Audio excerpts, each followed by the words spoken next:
प्रणाम सुंदर साथ जी। बोलो श्री प्राणनाथ प्यारे की जय। बोलो श्री सदगुरु महाराज जी की जय। बोलो श्री राम रतन महाराज जी की जय। साथ जी शोभा देखिए, कर कुर्बानी आत्म वार डारो नख सिखलो, ऊपर धाम धनी खसम, ऊपर धाम धनी खसम। कुर्बानी को नाम सुन मोमिन उलसत अंग, पीछे होते जो मोमिन, पीछे होते जो मोमिन, दौड़ लिया तिन संग, साथ जी शोभा देखिए, कर कुर्बानी आत्म, कर कुर्बानी आत्म, कर कुर्बानी आत्म। आगे पढ़े। नहीं, प्रणाम जी। पेज नंबर 38 चल रहा है। शक्ति थी या व्याधा कोई, तात्पर्य क्या था इनका। अब महाराज जी कह रहे हैं कि मेरे मन में तो अंतर्द्वंद शुरू हो गया कि कौन था, किसने मेरा हाथ पकड़ा था। तो महाराज जी कहते हैं कि मेरा मन भी प्रकट हो गया। मेरा मन कहता, मैंने तो कहा, मैं सोच रहा था कि शक्ति थी या व्याधा। मन क्या कहता, पता नहीं कोई शक्ति थी या कोई ऊपरी कोई भूत प्रेत था या कुछ था जिसने पकड़ लिया भरे जंगल में। अब मन है ना, मन तो डराएगा ही। मन का काम क्या है, डराना। जहां आपको डर लग रहा है ना, वहां मन है, ये पक्की बात है। क्यों? क्योंकि जो सत्य होता है ना, जो सच्चा संत होता है या जो सच्चा साधु होता है, या हम सत्य के रास्ते पे होते हैं, जब हम सच के रास्ते पे होते हैं तो हमें डर नहीं लगता, क्योंकि हम झूठ नहीं बोल रहे होते। और जहां मन होता है वहां झूठ होता है। क्यों? क्योंकि जहां मन, हम मन के वश में आके ही हम बुरे कर्म करते हैं, जिससे कि हमें माया में भी मार पड़ती है और आध्यात्मिकता में तो पड़ती ही पड़ती है।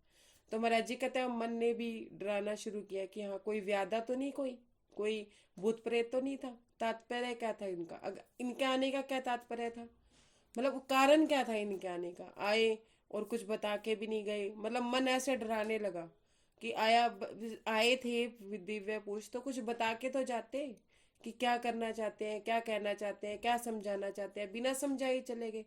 उसे समझने की इच्छा से वेग बढ़ा अपने मन का। महाराज जी कहते हैं कि अब वो शक्ति थी या व्याधा, इस बात को समझने के लिए मेरे मन की इच्छा और प्रबल हो गई कि मैं पूछूं तो अब पता तो करूं कि क्या था। अपने मन में ही मंथन कर रहे हैं, कहीं जा नहीं रहे हैं, उस जगह को नहीं टटोल रहे हैं, या उस जगह के आसपास नहीं देख रहे हैं, पर अपने मन में देख रहे हैं। अपने ढंग का, अपने ढंग का एक निराला चमत्कार देखा है ये आज, वृथा नहीं था अवश्य कोई छिपा हुआ है इसमें राज। और महाराज जी जैसा जीव जो भौतिक घटनाओं में भी, माया की घटनाओं में भी कोई ना कोई राज पाके रास्ता निकाल लेते थे, रास्ता निकल जाता था उनसे। हम शुरू से देखते आ रहे हैं कि वो माया की घटनाओं में भी उनको छोटी छोटी चीजें समझ आने लग जाती थी, छोटी छोटी घटनाओं से ही। तो इतनी बड़ी बात होने के बाद कि किसी ने उनको दर्शन दिए और बिना बोले कुछ चले गए, कहते ये वृथा नहीं है, ये बेकार की बात नहीं है, ये तो कोई वाकई में कोई राज की बात है। कोई तो कोई ना कोई कारण है, जब कोई इशारा है। मतलब वो ये कहना चाहते थे कि ये किसी ना किसी बात की तरफ इशारा कर रहे हैं कि किसी को गुरु बनावे हम। क्या अब गुरु किसको बनाना है, महाराज जी ये कहते हैं कि ये इशारा है कि हमें गुरु किसको बनाना चाहिए। अब वो गुरु की खोज, अब गुरु अब रहनी करनी देखना शुरू कर देंगे। यहाँ से देखिए पल पल रास्ता कैसे मिल रहा है। अब क्या करें, जब दर्शन का कष्ट दे दिया था, जब दर्शन दे ही दिए थे कम से कम इतना ही बता देते कि इसको गुरु करो, या ऐसी रहने वाले को गुरु करो, या ऐसे चलने वालों को गुरु करो। तो महाराज जी कहते नहीं, उन्होंने मेरे को हमें कुछ नहीं बताया। अपनी समझ नहीं आई कुछ, किसका हो सकता आवेश, क्या जाने किस कारणवश आया यह आज हमें संदेश। महाराज जी कहने लगे हमें कुछ समझ ही नहीं आया, कि मैं समझ रहा था कि कुछ ना कुछ तो बात है, क्या मुझे समझ नहीं आया, लेकिन ये बात तो मुझे पक्का पता तय हो गई मेरे मन में कि कोई ना कोई कारण है जिसकी वजह से ये कोई ना कोई संदेश है मेरे मेरे लिए, कि वो मुझे साहिबी देने के लिए आए और मैंने नहीं ली। तो ये कोई संदेश है, कोई ना कोई, जैसे पत्र होता है ना कि हाँ कुछ ना कुछ आगे ऐसा होगा। महाराज जी कहते कि ऐसा कुछ ना कुछ होगा कि वो भी मुझसे मिलन करना चाहता है, तो वो मुझे मिलेंगे कहीं ना कहीं। मतलब ये संदेश था कि मैं तुम्हें अपना गुरु शिष्य बनाना चाहता हूँ। तो महाराज जी कहते हैं कि मेरे को संदेश मिल गया था कि कहीं ना कहीं वो मिलेंगे। लगा चिपकने हमसे कोई, इतना जचने लगा हमें, इतना जचने लगा हमें। महाराज जी कहते हैं कि वो मुझसे चिपक रहा था, मैंने थोड़ी ना उसको गुरु बनाने के लिए कहा था, वो मुझे साहिबी देना चाहता था। इसका मतलब कि हम उसको अच्छे लगने लगे। महाराज जी को ये बात तो तय हो गई थी कि वो कोई व्याधि नहीं थी, वो एक कोई शक्ति थी, कोई पराशक्ति थी जो उनसे मिलने आई थी। और वो ये कहने लगे अच्छा परमात्मा कोई कोई रूप था, अब क्या था नहीं समझ आया, लेकिन उसको भी मैं जचने लगा हूँ, कि मैं उसको भी अच्छा लगने लगा हूँ। अब मान लो महाराज जी राज्य हमें कोई सेवा दे देते हैं, हमें चुन लेते हैं, या हमारे साथ कोई ऐसी घटना कर देते हैं कि हमारा रास्ता राज्य की तरफ से खुले, राज्य की तरफ खुले, तो इसका मतलब हम राज्य को जचने लगे हैं, हम राज्य को प्यारे लगने लगे हैं, कि कोई हमें प्यार करने लगा है। कोई हमें प्यार करेगा तभी तो अपने पास बिठाएगा ना, सोचने की बात है। अगर हम किसी को, अगर मान लो कोई भिखारी होगा, कोई, मैं एक छोटा सा गंदा सा एग्जांपल दे रही हूँ, कि मान लो कोई गरीब है, गरीब मान लो कि कोई गरीब है, भिखारी ना मान लो, कोई गरीब है, लेकिन उसका हमारे साथ प्रेम है और हमें उसे अपने पास बिठाना है, मन हमारा उसके साथ जुड़ गया है संसार में भी, एक छोटे से एग्जांपल से, कि हमारा मन उससे जुड़ गया, हम क्या कोशिश करेंगे, उसको अपने पास बिठाएंगे, नहलाएंगे धुलाएंगे, उसको साफ सुथरा करेंगे, उसको अच्छे कपड़े देंगे, अपने ही देने पड़े चाहे पुराने, कि चल तू ये पहन ले कोई बात नहीं, पर नहा धो के साफ सुथरे बन के रहा कर। ऐसे करके उसको अपने पास बिठाएंगे, उसको नहलाएंगे धुलाएंगे। फिर उसको हम क्या करेंगे, धीरे धीरे उसको कमाने का रास्ता बताएंगे, कोई उसको हुनर बताएंगे या कोई उसको काम बताएंगे, कि जिससे कि वो अपना गृहस्थी चला सके, या कुछ मतलब वो अच्छी एक रेपुटेशन प्राप्त कर सके, या एक अच्छी हमारे जैसी ख्याति प्राप्त कर सके। अब ये समझ लो कि हम गरीब, अब वो कौन है, हम है, हम एक भिखारी समझो कि हम भिखारी हैं, राज्य से प्रेम इश्क मांग रहे हैं, और राज्य ने हमें चुन लिया, राज्य का हमारे से प्रेम हो गया। प्रेम उनका तो है ही सुंदर साथ जी, हमने एक कदम बढ़ाया, कहते हैं ना एक कदम हम जब राज्य के आगे बढ़ाते हैं तो राज्य हमारे लिए 10 कदम बढ़ाते हैं। हमारा उनका तो प्रेम है ही, पर हमारा नहीं है ना। हमने एक कदम राज्य के आगे बढ़ाया, हमने कह दिया कि राज्य हमें आप चाहिए, राज्य ने हमें अपने पास बिठाया और हमें सजाया संवारा। धीरे धीरे सारा काम धीरे धीरे होता है। देखिए हम सजते संवरते जा रहे हैं, निखरते जा रहे हैं, हमारी रहनी काफी सुधर गई है। जितने सुंदर साथ इस ग्रुप में, मुझे नहीं लगता उन्हें कपड़ों की या मिठाइयों की या इनकी लालसा रहती होगी, राज्य की लालसा रहती होगी, हर वक्त राज्य की लालसा रहती है। फिर राज्यवाणी मंथन करवा रहे हैं, कुछ भी करवा रहे हैं, चर्चावाणी सुनवा रहे हैं, कौन सुनवा रहा है, राज्य सुनवा रहे हैं, पर हम मान तो मंथन नहीं कर रहे हैं। और जिस दिन हमने मंथन करना शुरू कर दिया तो हमें चितवनी करनी नहीं पड़ेगी, चितवनी लग जाएगी जिस दिन हमारा राज्य से प्रेम हो जाएगा। अभी तो हम क्या कर रहे हैं, हम तो अपने स्वार्थवश राज्य से जुड़े हैं सुंदर साथ जी। और वो गरीब इंसान हमसे क्यों जुड़ा है, क्योंकि हम उसे कपड़े दे रहे हैं, खाने के लिए रोटी दे रहे हैं, कि चल मैं इसके पास जाता हूँ तो मुझे कुछ ना कुछ दे देती है, खाने के लिए कभी रोटी भी दे देती है, मुझे कोई काम भी बता देती है, कुछ सिखा देती है। उस आदमी का तो हमारे साथ लालच है, लेकिन हमारा उसके साथ प्रेम है, दुनियावी प्रेम में। देखिए हमारा तो राज्य से लालच है, पक्की बात है जी, हम लालची हैं, इसमें कोई किंतु परंतु नहीं है। लेकिन राज्य का तो हमारे साथ प्रेम है, क्या कभी तो मेरे को मेरे से मांगेगी। आज माया की चीजें मांग रही है, आज मुझसे कुछ और मांग रही है, कभी तो मुझसे मुझको मांगेगी। इस और हम क्या सोचते हैं कि चलो ये कभी तो इसको समझ आएगा कि मैं इससे प्यार करता हूँ, मैं इतना समझा रहा हूँ इसको, इतना कर रहा हूँ, तो ये नहीं समझ रही है, समझ रहा है, या जो भी है जो पर्सन हमसे लौकिक रूप में जुड़ा है। और हमारे साथ भी ऐसा है। हम महाराज जी कहते हैं कि उसने मेरे को ये संदेश दिया, वो मेरे से चिपक रहा है, तो इसका मतलब उसने मुझे चुन लिया है। और हम कभी नहीं सोचते कि राज्य ने हमें सेवा दी है, या राज्य हमें बार बार चर्चा वाणी सुनवा रहे हैं, हमसे ज्ञान कहलवा रहे हैं, उन्होंने हमें चुन लिया है। हम अपनी माया में ही लगे रहते हैं, हमारे माया के झंझट नहीं खत्म होते। हमारे पास समय ही नहीं है ये आत्ममंथन करने का कि राज्य ने हमें चुन लिया है। जब उसने चुना है तो प्यार भी देगा, वो इश्क भी देगा, अपनी दीवानगी भी देगा। वो मांगने की बजाय हम पल पल पल पल माया की चीजें मांग रहे हैं। हमारा मन माया में चिपकता जाता है। वो हमसे चिपक रहा है, हम माया से चिपक रहे हैं, यूं कह सकते हैं। हुई अग्रसर प्रातः उठकर हम फिर अपनी यात्रा में। महाराज जी कहते हैं अब मैं उसे जचने लगा हूँ, मुझे ये बात पता लग गई कि वो मुझसे प्रेम करता है। अब महाराज जी कहते हैं कि इसी मंथन में मैंने सारी रात बिता दी, और इसी में ही आनंद होता रहा। कितना आनंद होता है हमें जब हमें पता चल जाए कि राज्य हमसे प्रेम कर रहे हैं, राज्य हमसे लगाव कर रहे हैं, राज्य हमारे अपने से मिलने के लिए हमारा रास्ता खोल रहे हैं। एक एक रास्ता खुलता जा रहा है हमारी अंतस्करण में।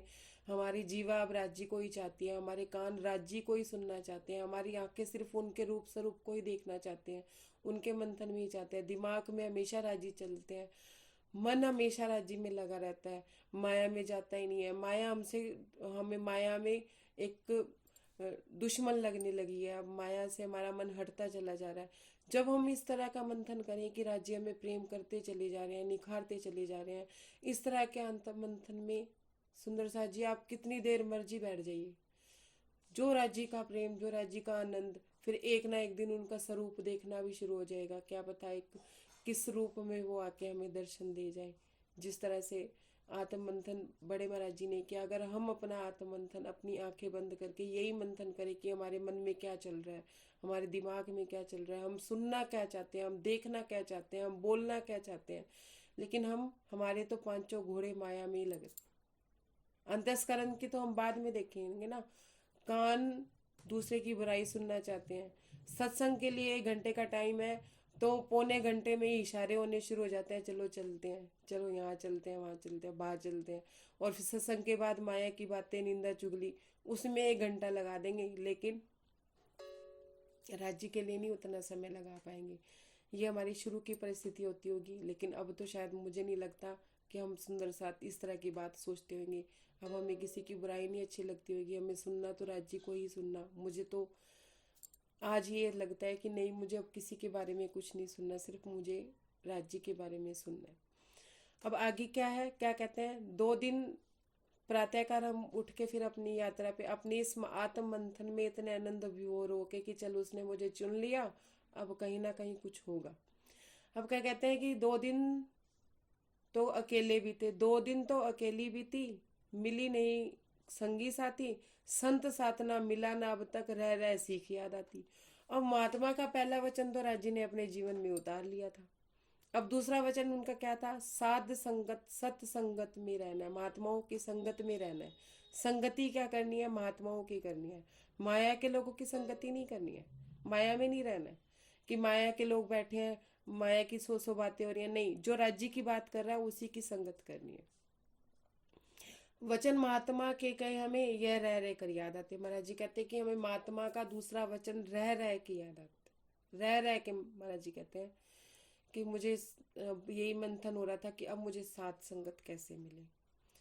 तो उसके आगे का जो प्रसंग है, वो किसी साथ संगत में रहते हैं तो महाराज जी धर्म में भी हुए धर्म को, और धर्म में भी क्या चल रहा है दृष्टा बन के देख रहे हैं। सच्चे साधु क्या होते हैं, और सच्चा संग क्या होता है, सच्चा सानिध्य हमें किसका करना चाहिए, वो महाराज जी हमें अपने अगले प्रसंग में बताएंगे। तो सुंदर साथ जी, अगर मेरी बातों से किसी के हृदय को ठेस पहुंची हो, वैसे तो मैंने सब अपने पे ही कहा था जी, किसी के पे नहीं कहा था, फिर भी कोई ठेस पहुंचे तो मैं आपसे क्षमा मांगती हूँ। जो महाराज जी हृदय में उपजाते गए मैं आपको बताती गई, बोलने वाले वो थे। अब आप उन्हें ही कहिएगा कि रंजना ने ऐसे क्यों बोला, मैंने नहीं बोला। फिर भी कोई त्रुटि हो तो मैं क्षमा मांगती हूँ, मुझे अपनी छोटी बहन समझ के माफ़ कीजिएगा। प्रणाम सुंदर साहब जी। किसी का कोई प्रश्न है तो वो मुझे बोल सकते हैं, पूछना चाहे प्रणाम कुछ जी। तो मैं बता दूंगी। प्रणाम जी। प्रणाम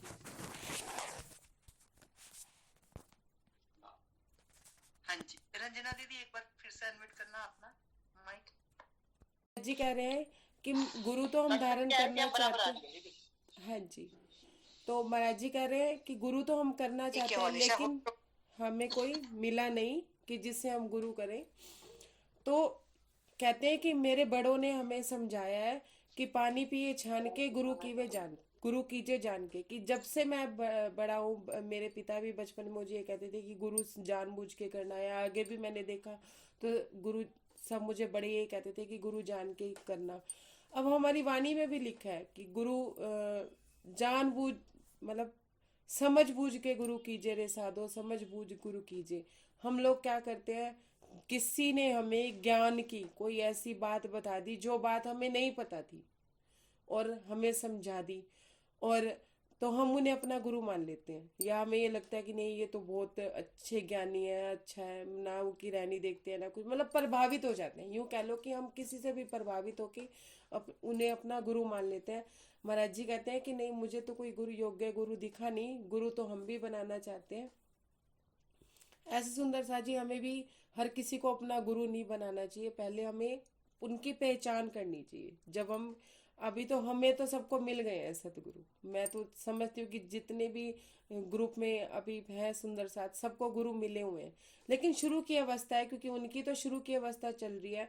तो शुरू में हम अपने बच्चों को भी समझा सकते हैं कि गुरु करना है तो समझ बूझ के कीजिएगा। ठीक है, आगे क्या कहते हैं। दिव्य पुरुष इतनी सुन करके फौरन अंतर ध्यान हुए, विस्मय से भरे हम मन ही मन रीझ गए। महाराज जी कहते हैं कि उस दिव्य पुरुष ने हमारी जब ये बात सुन ली, जब उनको उनको कहा कि गुरु तो हम भी करना चाहते हैं लेकिन हमें कोई योग्य नहीं मिलता है, तो वो फौरन अंतर ध्यान हो गए, मतलब वो वहां से चले गए। अब क्या विस्मय से, मतलब मुझे आश्चर्य हो रहा था कि वो आए भी और चले भी गए। जब उन्होंने मेरे से कहा कि फकीरी ले लो, और मैंने उनसे कहा कि हमें कोई योग्य नहीं दिखता, तो कुछ तो मुझे बता के जाते कि हाँ अभी मुझे किसे गुरु करना है या कुछ नहीं, किसे करना चाहिए, या मुझे कुछ तो दिखाते, कुछ तो बताते। तो महाराज जी कहते हैं विस्मय भी हो रहा था, लेकिन हम मन ही मन इतने खुश हो रहे थे, इतने रीझ रहे थे, अपने आप में मस्ती चढ़ी हुई थी। पहले क्या था, पहले मन रीझ नहीं रहा था, अब मन भी रीझ गया साथ में कि हाँ भाई दिव्य पुरुष के दर्शन हुए, हम खुश हुए। अब क्या कहते हैं आगे।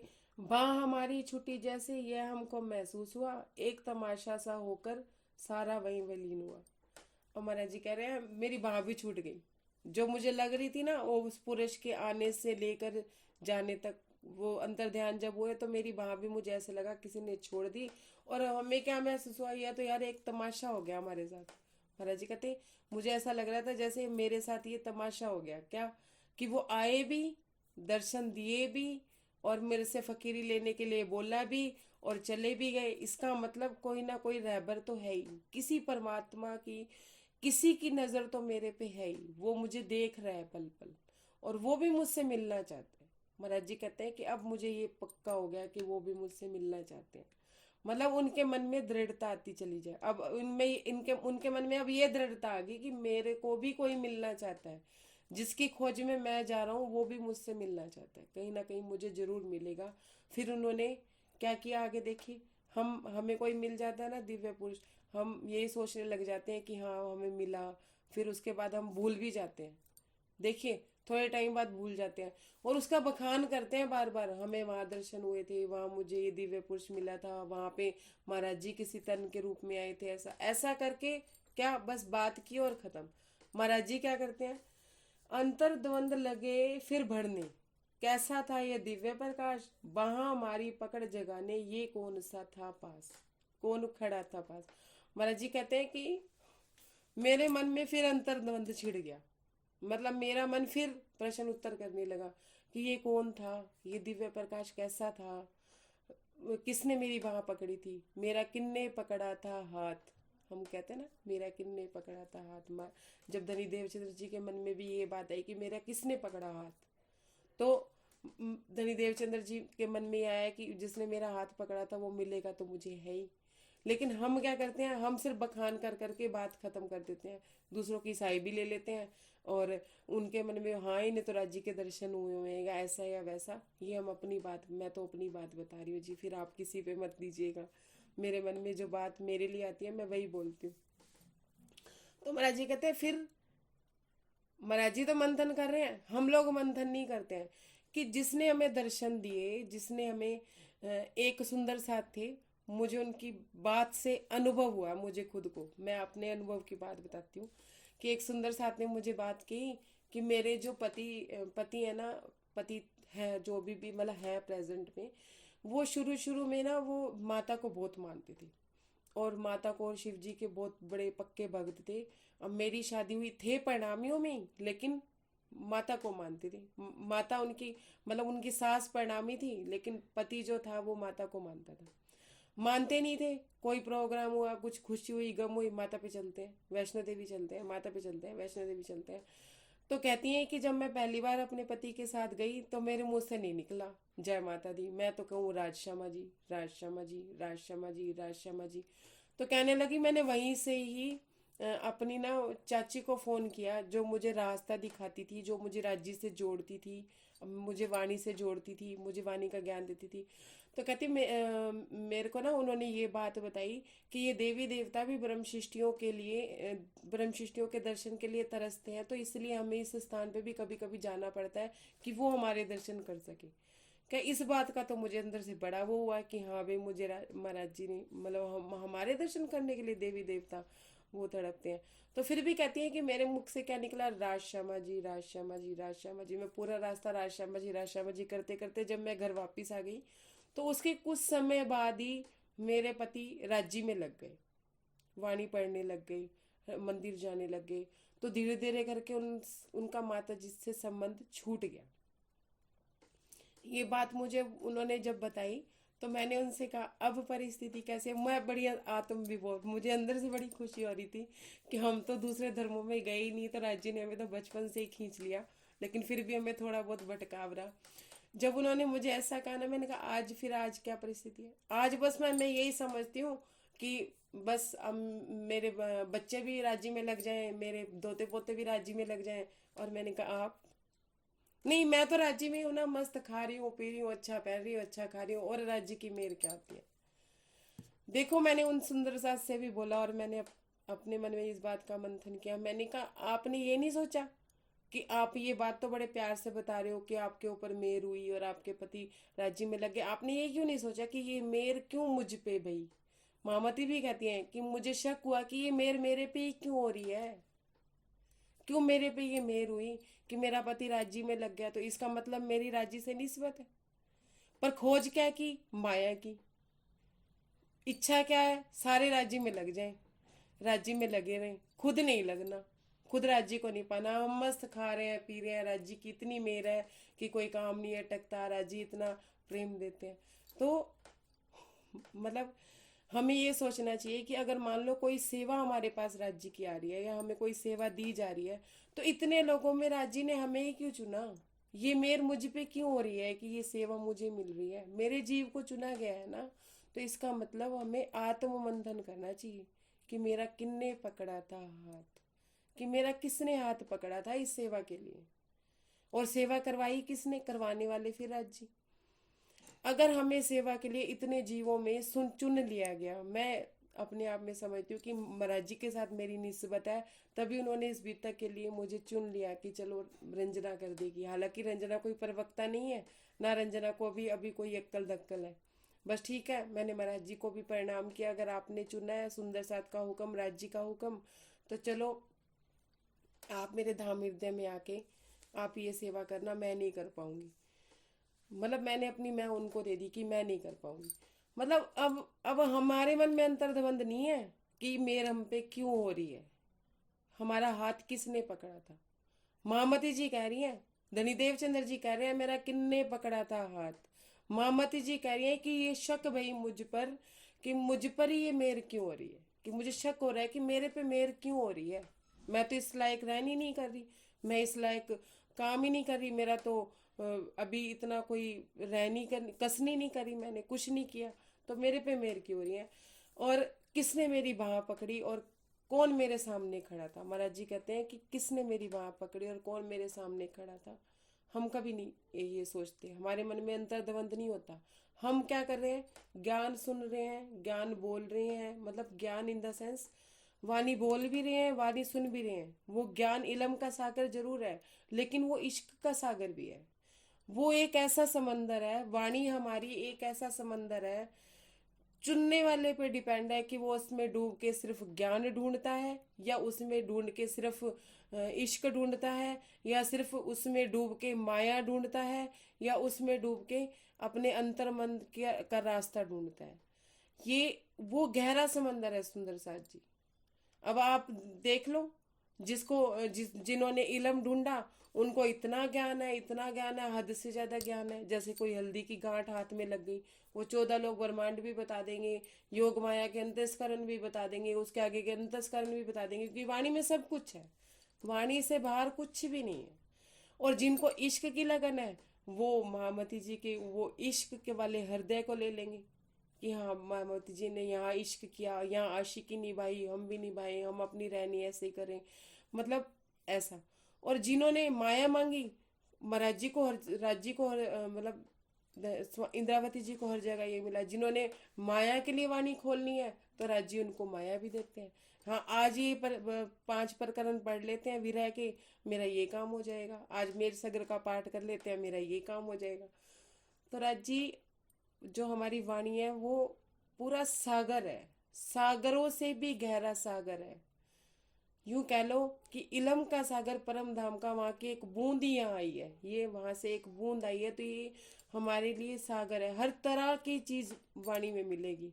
अब तुम्हारे जीव पे, तुम्हारे मन पे, तुम्हारी अंतस्करण की वृत्तियों पे, और तुम्हारी परिस्थितियों पे, या जो भी कंडीशन पे आप क्या चाहते हो वाणी से, आपको वो मिलेगा। और धनी तो कहते हैं जो जैसा मुझसे इच्छा रखेगा मैं वैसा ही दूंगा।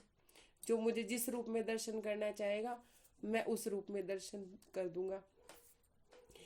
जब मुझे महाराज जी ने ये बात समझाई मेरे हृदय में कि वाणी भी इलम का सागर है, और उसमें जिसने चुनना है वो चुन लो। एक कली की गांठ ले लो, जिसने ज्ञान की गांठ लेनी है ज्ञान की ले लो, जिसने इश्क की गांठ लेनी है वो इश्क की गांठ ले लो, जिसने माया की गांठ लेनी है वो माया की गांठ ले लो। रिद्धि सिद्धि लेनी है, रिद्धि सिद्धि भी मिल जाएगी। वाणी पढ़ो, रिद्धि सिद्धियां मिल जाएंगी। तुम दूसरों को चमत्कार भी दिखाने लगोगे। दिखाते हैं कई लोग, कई हमारे बड़े चमत्कार करके दिखाते हैं कि हम आपके घर आए आपका ये काम हो गया, हम आपके घर आए आपका ये काम हो गया। ये चीजों में हमें नहीं फंसना है सुंदर साथ जी। जिन्हें एक्चुअल में राजी चाहिए, जिन्हें एक्चुअल में राजी का इश्क चाहिए, तो हमें वाणी में से इश्क चुनना है, और ज्ञान इतना जितना हमें राजी से जोड़ सके। तो ये बात है। उससे क्या है कि हमें अपने मन में अंतर्द्वंद करना पड़ेगा, जो हम करते ही नहीं। हमारे पास सोचने का समय नहीं है, सुनने का समय है, कहने का भी समय है, और वाणी को देखने का भी समय है, लेकिन मंथन का समय नहीं है। जिस वजह से हमें राज्य की प्राप्ति नहीं हो रही है। जब तक हम अपने अंतस्करण में अपने मंथन को नहीं देखेंगे, हमारा मन कहाँ जा रहा है, हमें क्या चाहिए, एक्चुअल में हमें क्या चाहिए, रास्ता एक ही चुनना पड़ेगा, या माया या राज्य, या ज्ञान या राज्य, या मतलब कुछ भी कह लो, रिद्धि सिद्धि या राज्य। अब देखना आगे महाराज जी कितनी कितनी रिद्धि सिद्धियों को लात मारेंगे, कितनी कितनी रिद्धि सिद्धियों को त्यागेंगे, मतलब लात मारेंगे, सॉरी शब्द मैंने गलती से बोल दिया, मतलब कितनी कितनी रिद्धि सिद्धियों को वो त्याग करेंगे। हंसाबेन अगला पेज पढ़िए, पेज नंबर 38, और इतना ही पढ़िएगा कि अगला प्रसंग कल करेंगे अपने। प्रणाम जी। हाँ, प्रणाम जी। प्रणाम जी। Page number 38। शक्ति थी या व्याधा कोई, तात्पर्य क्या था इनका। प्रणाम जी। मन का विषय समझाना सुंदर साथ जी। जब आप आत्म मंथन में बैठेंगे, या 2 दिन भी अगर हम वाणी चर्चा ना पढ़ें, मतलब वाणी ना पढ़ें, राज्य की कोई बात ना करें, आप करके देखिएगा प्रैक्टिकल। ये उधर ले जा बेटा, डिस्टर्बेशन होती है, मेरा प्रश्न बहुत गहरा है। मतलब कि अब अगर हम 1 मिनट एक प्रैक्टिकल करके देखें, आप छोटा सा अपने पे एक आध